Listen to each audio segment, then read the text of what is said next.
छोटी वाला business kit, ये पूरा आउटर बॉक्स है। उसके बाद ये जो बॉक्स है, ये बॉक्स है आपका टिक्की फिटिंग मशीन है, पंचिंग मशीन बॉक्स के अंदर पैक है। और दूसरा ये जो बॉक्स रखे हैं छोटे वाले, इसमें 57 mm की हाउसिंग है। और ये जो बॉक्स रखे हैं, ये इसके अंदर किट का जो और अदर ड्राइवर की सीधी कैप बॉक्स वगैरह ये सारा इसके अंदर होता है। और ये पैक इस तरीके से होता है।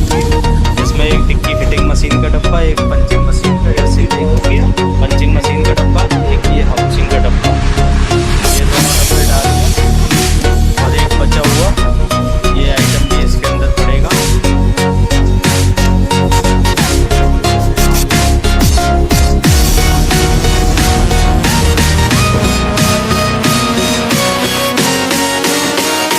जैसे ये कि कौन सा डब्बा है, ये कौन सा डब्बा है, ये 57 mm हाउसिंग का डब्बा है। और